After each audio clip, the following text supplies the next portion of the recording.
T9 news కు స్వాగతం అండి. భద్రాద్రి కొత్తగూడెం జిల్లా పాల్వంచ మండలం నాగారంలోని ఉన్నటువంటి అంగన్వాడీ కేంద్రం ఇది. ఈ అంగన్వాడీ కేంద్రం నుంచి మాలోతు పద్మ గారు ఇక్కడ ఈ కేంద్రాన్ని నడుపుతూ పక్కనే ఉన్నటువంటి రేపల్లెవాడ అనే అంగన్వాడీ కేంద్రం ఏదైతే ఉందో అందులో ఇంతకు ముందు 12 మంది గర్భిణీ స్త్రీలు, ఒక 15 మంది ఇట్లా వాళ్ళని కూడా మెయింటైన్ చేస్తుండ్రు. ఈ మేడం అక్కడి నుంచి ఇక్కడికి, ఇక్కడి నుంచి అక్కడికి తిరిగే దాంట్లో కొంచెం జాప్యం జరుగుతున్న క్రమం ఉంది. మరి అక్కడ టీచర్ లేకపోవడం, సొంత బిల్డింగ్ లేకపోవడం అక్కడ ఇబ్బంది పడుతుండ్రు. వారి మాటలనే ఇక్కడ ఈ మేడం పద్మ గారితో కూడా మాట్లాడడానికి ప్రయత్నం చేస్తాం. చెప్పండి మేడం గారు, పద్మ గారు, మీరు ఈ సెంటర్లో ఎంతమంది ఉన్నారు? ఈ సెంటర్ నడుపుకుంటూ ఆ సెంటర్ని ఎలా చూసుకుంటుండ్రు? ఎలా అక్కడ ఆహారం కానీ, ఇక్కడ ఆహారం కానీ, అక్కడ బిల్డింగ్ కానీ, ఇక్కడ బిల్డింగ్ కానీ మీకు ఎలా కంఫర్టబుల్గా ఉన్నాయో లేవా పిల్లలకి మీకు చెప్పండి.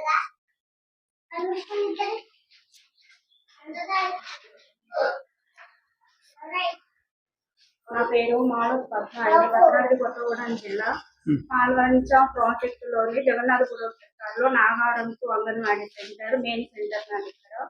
ఇక్కడ ఈ సెంటర్ తో పాటు నాకు 2 అంగన్వాడీ కేంద్రాలు ఇన్ఛార్జి సెంటర్ గా పనిచేస్తున్నాను. అవి రేపల్లవాడ, నారాయణరావుపేట. అదే విధంగా నారాయణరావుపేట సెంటర్ లో అంటే నేను జాయిన్ అయినప్పటి నుంచి కమ్యూనిటీ హాల్లోనే ఉంటున్నా. అక్కడ కరెంటు సౌకర్యం లేదు, పైగా వాటర్ అనేది లేదు, మాకు ఫ్యాను అలాంటివి కూడా ఇబ్బందిగా ఉంది. స్టాక్ పరంగా ఎటువంటి ఇబ్బంది లేదు, కానీ మంచినీటి సౌకర్యానికి, కరెంటు కోసం చాలా సార్లు అడిగాం. మేము పంచాయతీ వాళ్ళని అడిగాం, మా సిడిపో మేడం గారు కూడా అడిగారు. మిషన్ భగీరథ వాటర్ వస్తుందమ్మా అని వాళ్ళని అడగమని చెప్తే వాళ్ళని కూడా సహకరించాం, పెట్టిస్తామని చెప్తున్నాం.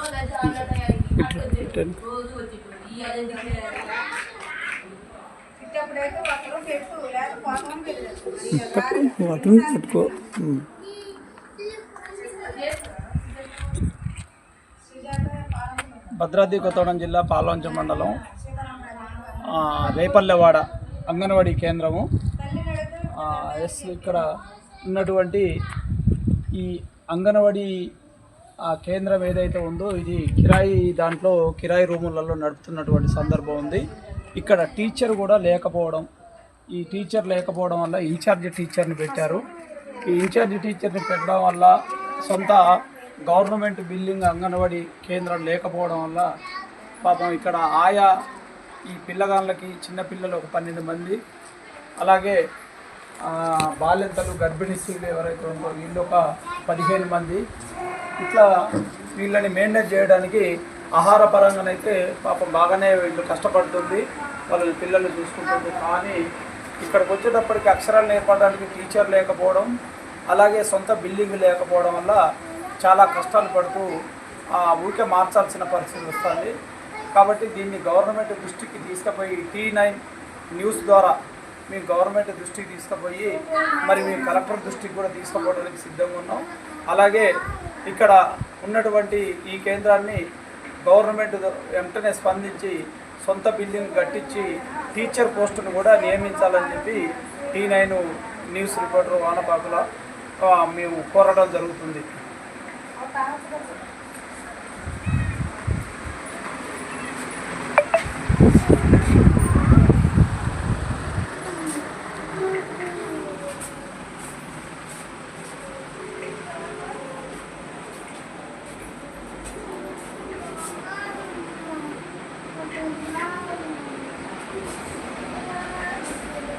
కనీసం వర్షం వచ్చినా పిల్లల్ని లోన కూర్చోబెట్టడానికి కూడా ఇబ్బంది అవుతుంది సార్.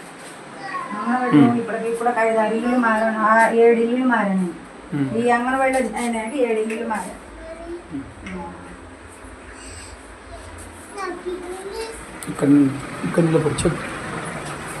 చెప్పు వర్షం వస్తే పిల్లలు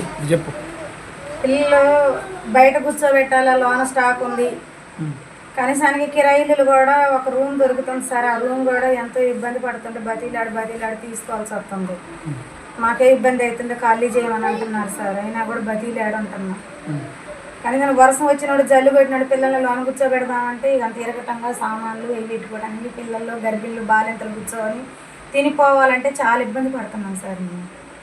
ఇక ఇంతకంటే మేమేం చేసాము, చేయకపోతేమో చేయలేదు, చేస్తేనే అట్ట. ఇప్పుడు మేడం పోయి ఇన్ని సంవత్సరాలు అయినా ఇబ్బంది పడే పిల్లలు అయితే నేను చేసే డ్యూటీ వాళ్ళు మంచిగానే చూసుకుంటున్నాను సార్. తల్లిదండ్రులు అడిగినా ఒక అంగన్వాడీ రూము, ఒక బిల్డింగ్ కట్టించి ఒక మేడాన్ని పెడితే మాకు కూడా సంతోషం. మా పిల్లలకు కూడా అక్షరాలు వస్తాయని వాళ్ళు కూడా ఆనందపడుతున్నారు సార్.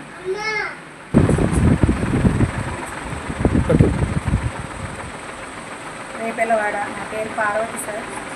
ఆయమ్మని 13 సంవత్సరాల నుండి కూడా ఒక్కదాన్ని టీచర్ లేకుండా నడిపిస్తున్నా. అన్ని కిరాయి రూములు ఇప్పటికీ ఒక 5-6 రూములు 6-7 ఇల్లులు మారి ఉంటా సార్. నేను ఏడదూతంటే ఆడదూతంటే ఏడ మారుతున్నా సార్. నేను కొంచెం మాకు కూడా ఒక అంగన్వాడీ సెంటర్ సపరేట్గా మాకు కూడా ఒకటి చూపెట్టి బాగుంది సార్.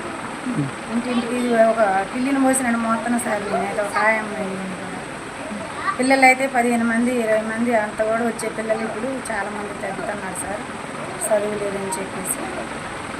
బాలింతలో గర్భిణులు బాలింతలు అందరు కలిపి బొజ్జా తండ కూడా ఇక్కడికే వస్తుంది సార్. అంతా కలిపి ఇప్పుడు ప్రస్తుతానికి ఉండేవాళ్ళు నాకు గర్భిణి బాలింతలు 12 మంది ఉన్నారు సార్. గవర్నమెంట్ నుంచి వాళ్ళకి ఆహారం ఫుడ్ మంచిగా వస్తుందా సార్? ఇప్పుడు ఒక అమ్మాయి 2 మగ పిల్లగాళ్ళు కవాలి పిల్లలండి. వాళ్ళకి కూడా డబుల్ రేషన్ ఇస్తున్నాం సార్. వాళ్ళకి అన్ని మంచిగానే ఇస్తున్నాం. కాకపోతే అంగన్వాడీ సెంటర్ ఒక టీచర్ లేదు, ఒక అంగన్వాడీ సెంటర్ లేక ఊరికి ఆడేయడం మారుతున్నాం సార్. అద్దె బిల్లులు 1500 ఇచ్చినాక కూడా సరిగా లెట్రూమ్ బాత్రూమ్ లేక పిల్లల్ని ఊరికే వాళ్ళు చికాకు పట్టడం, తల్లి ఇంటికి గల్లోళ్ళు ఏడాడని మారవాలని బాధపడతాం సార్. సొంత బిల్డింగ్ కావాలని కోరుకుంటున్నాం సార్.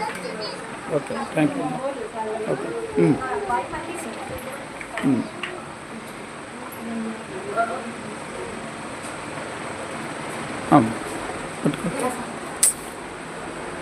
ఏముంది మంచిగానే పెడుతున్నారు కానీ టీచర్ లేదు. అంగన్వాడీ రూమ్ కూడా కిరాయిలు ఇబ్బంది పడుతూనే ఉన్నారని చెప్పాలి సార్. చెప్తారు. నా పేరు భవానీ సార్. మా బాబు పేరు కియాష్ సార్. నాకు ఒక పాప ఉంది సార్. ఇక మా బాబుని 4 సంవత్సరాల నుండి ఇక్కడికి పంపిస్తాను సార్ అంగన్వాడికి. కానీ ఇక్కడ టీచర్ లేదు, ఏం లేదు సార్. స్టాఫ్ ఫుడ్ మంచిగా ఉంటున్నాయి కానీ కిరాయిలు సార్. పిల్లలు చికా చేసినా కానీ ఇంటి ఓనర్స్ వాళ్ళు ఇబ్బంది పడుతున్నారు సార్. ఆయా అమ్మాయి అయితే చాలా సార్లు 8 సార్లు చెప్పినా కానీ ఎవరు పట్టించుకోవట్లేదు సార్. ఫస్ట్ ఇక్కడ టీచర్ లేదు, అంగన్వాడీ స్కూల్ లేదు సార్. మాకు స్కూల్ టీచర్ 2 కావాలి సార్ అని.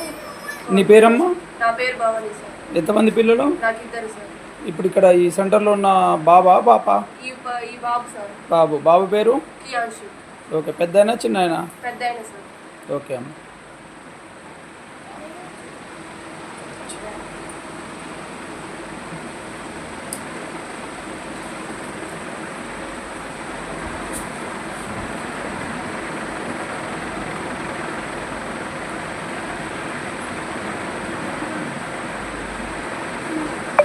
చెప్పమ్మా, నీ పేరు చెప్పమ్మా.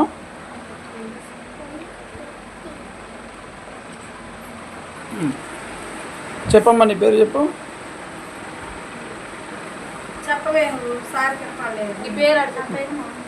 మౌనిక. మీ పాపనా బాబనా?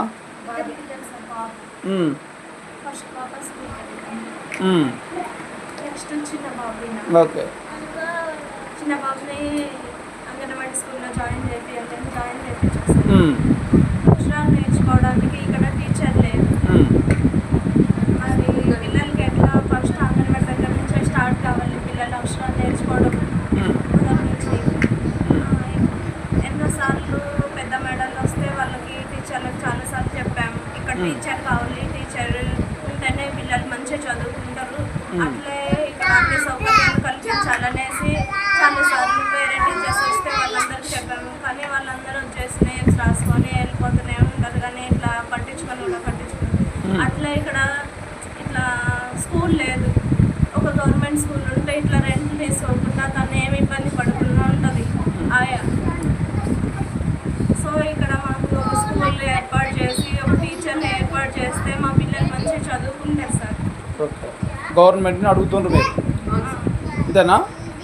సరే అమ్మా, ఓకే, థ్యాంక్ యూ. కిలోమీటర్స్ పరంగా దూరంగా ఉన్నాయని అది ఏ విధంగా ఆగినాయో మాకైతే తెలియదండి. అదర్ క్యాస్ట్కి అయినా ఒక సెంటర్ కి అదర్ క్యాస్ట్కి ఇచ్చిన పాపం ఎవరో ఒకరు అక్కడ సెంటర్ ని రన్ చేసుకుంటారు, పిల్లలకి కూడా ఇబ్బంది ఉండదు. ఊర్లో ఒక సెంటర్ ఉంటది, ఇలా మా సెంటర్ లో పిల్లలు ఉన్నట్టు వాళ్ళ సెంటర్ లో కూడా మాతో పాటు ఆ సెంటర్ కూడా మంచిగా ఉంటది. టీచర్ ఉండడానికి లేకపోవడానికి చాలా తేడా ఉంటది అక్కడ. ఓకే పద్మ గారు, థ్యాంక్ యూ. మీరు చాలా ఇబ్బంది పడుతుండ్రు, చాలా టెన్షన్ పడుతుండ్రు, చాలా ట్రైడ్ అవుతుండ్రు.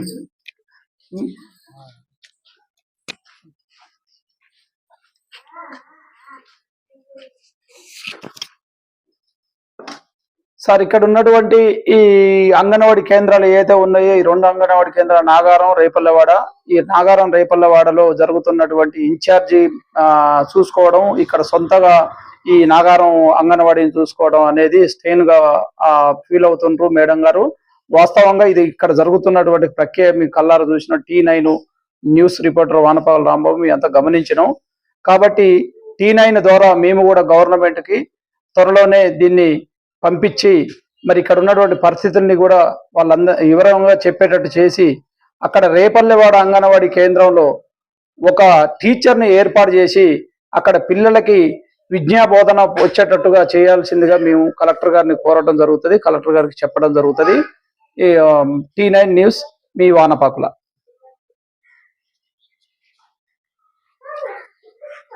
నమస్తే అండి, నా పేరు లక్ష్మీ ప్రసన్న. నేను సిడిపిఓ పాల్వంచ ప్రాజెక్టు పరిధిలో 2 మండలాలు ఉన్నాయి. పాల్వంచ మండలం మరియు లక్ష్మీదేవిపల్లి మండలం. ఈ 2 మండలాలు కలిపి 234 అంగన్వాడీ కేంద్రాలు ఉండగా అందులో టీచర్ వేకెన్సీ వచ్చేసి 32, ఆయల్ వేకెన్సీ వచ్చి 102 ఉన్నాయండి. ఇవి అంటే లేటెస్ట్ డిజెంగేజ్మెంట్, అంటే ఎవరైతే 65 సంవత్సరాలు కంప్లీట్ అయిన వారు ఉన్నారో వారిని డిజెంగేజ్ చేసిన తర్వాత ఇప్పుడున్న ప్రస్తుత వేకెన్సీ రిపోర్ట్ అండి పాల్వంచ ప్రాజెక్టుకు సంబంధించి.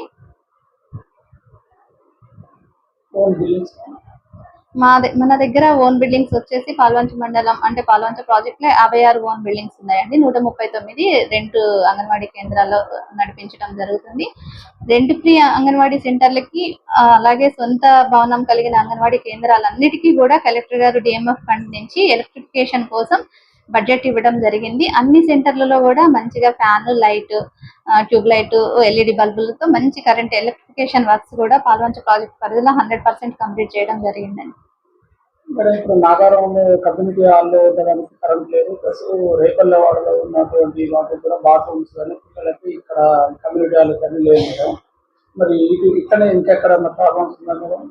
మనకి అంటే రెంట్ ఫ్రీలో నడిచేది నాగారం 2 అండి. అది మనం ఎలక్ట్రిఫికేషన్ వర్క్ కోసం ప్రపోజల్స్ పంపించినప్పుడు అది అద్దె భవనంలో నడవడం జరిగిందండి. అది రీసెంట్ గా అది ఆధార్ ఎన్రోల్మెంట్ సెంటర్ కోసం అని చెప్పి ఇంతకు ముందు మా పరిధిలోనే ఉండేది. మా అంగన్వాడీ కేంద్రం అదే కమ్యూనిటీ హాల్లో నిర్వహించబడేది.